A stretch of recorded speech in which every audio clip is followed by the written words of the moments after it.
you, Sasha, for giving me the chance to speak. And good morning, Cynthia. I want to ask you about how to improve our brain TOEFL to higher level. Your brain, what to higher level? What's the exact word? I couldn't hear that word. Like high level. Improve your brain to a high level. Well, yeah, TOEFL. What was that? TOEFL. Topper, you're talking about? TOEFL, English test. Oh, TOEFL. Okay. TOEFL. Yeah, TOEFL. So I'm not an English teacher. I am not certified, and I don't know about the tests. I know that they ask about speaking and listening and writing and reading. So I can answer basic questions about that, but I'm not an English instructor. I thought about it, but it's not a route I want to go to get a master's degree in that. But I was a brain education instructor. So you asked the right question. And again, it's strange how I improved the brain through brain education, through different meditation techniques and things like that.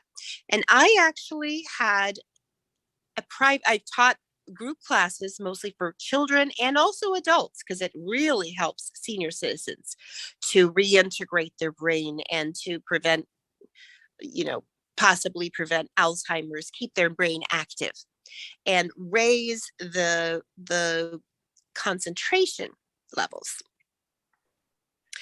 So in brain education, you actually can turn your brain into a magnet, an actual magnet that can hold metal, like coins, metal coins on your forehead. And I had an 11-year-old private student, and she was amazing. So she was American, born in America, but her first language was Chinese.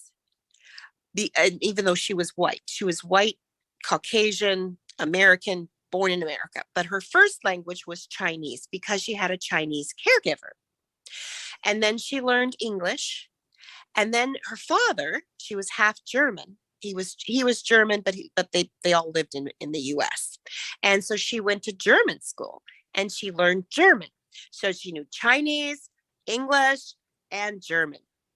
And she was learning Japanese because she was in middle school, and the next year they were going to go to Japan. If they could learn Japanese, they could go to Japan, like on a field trip to Japan, having learned the language, or at least some of the language.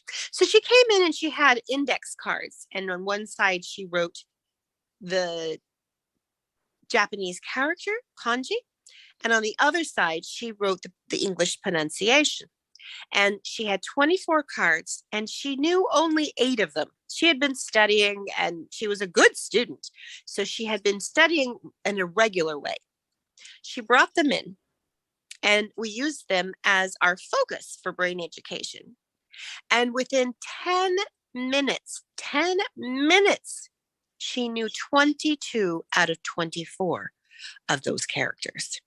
And she'd been studying for hours and only learned 8. And when I would have her study, I would have her relaxed, focused concentration. Relaxed, focused concentration. And she could put a dime, a metal coin, small, light metal coin on her forehead. And she could write with her head pointed down, write her characters in Japanese. And when the dime would fall off her head, I knew she was not relaxed. So I would stop her and I would get her into relaxed, meditative but alert meditative state. And she would put the dime on again, and we would go again. And your brain becomes smarter. And it worked for me too. So I speak sign language. That's the only other language I speak besides English, is American Sign Language for the deaf, because 3 of my sisters were hard of hearing and they got progressively deaf. And two of my sisters know sign language and the other one doesn't. She just uses hearing aids or kind of fakes listening. And my sign language was not very good. In fact, I also have a nephew that's deaf as well.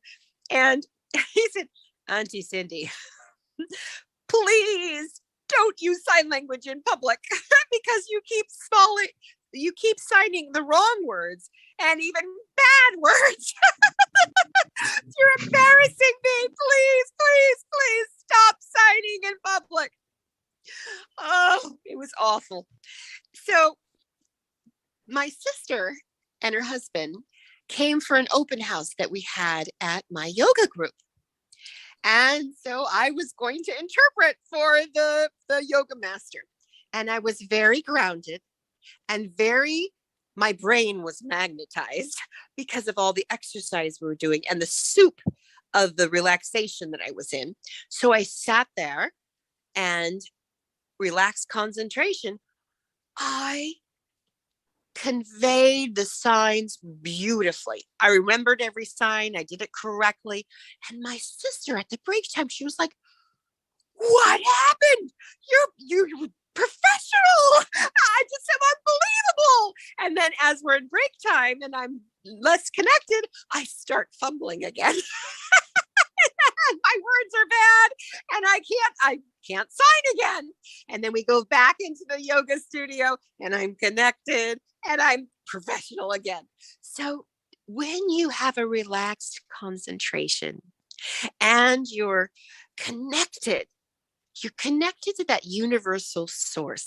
People say God or universe, that flow of energy. Your brain is smarter and your English will improve. The more you can relax and be connected and grounded, wiggling your toes, connecting with your heart, even doing a little meditation and deep breathing before you have to speak with people that makes you nervous, new people or speaking in front of the room. That will make your brain so much smarter and it will help you to remember things. Does that help? Yeah, thank you. Cynthia, You're can welcome. I ask you one question?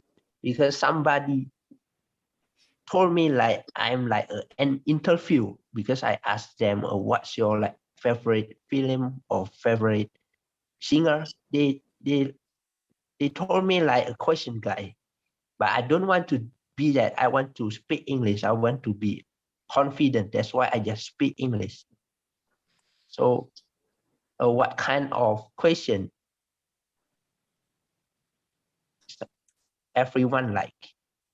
You can suggest me. Yeah. Very good. Very good. And I talked about this on the last time I was on this show.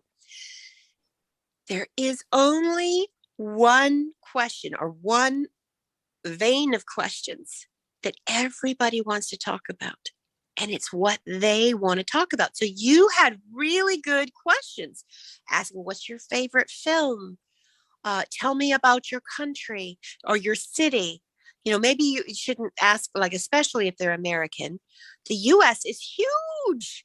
It's 3,000 miles across and 3 time zones across from the West Coast to the East Coast. And then if you include Hawaii and Alaska, you've got, I think it's, there's 4 time zones in the continental US. It's 6 if you can include Alaska and Hawaii. So it's gigantic.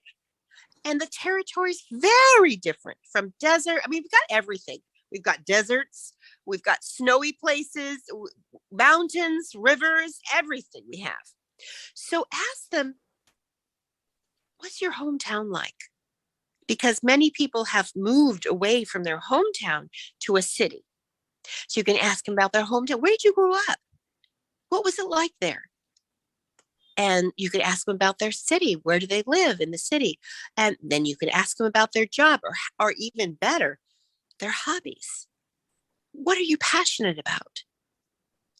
What are you most interested in? What would you do if time and money weren't an issue. These are questions that will help people speak to you and speak to you more deeply and intimately. And they'll be more willing to talk longer. In fact, Yeah. you might have a hard time shutting them up, but that's what you want. You want them to talk more. Yeah. Thank you, Cynthia. You're welcome. I really appreciate it. It's helped me. Great. So we've got about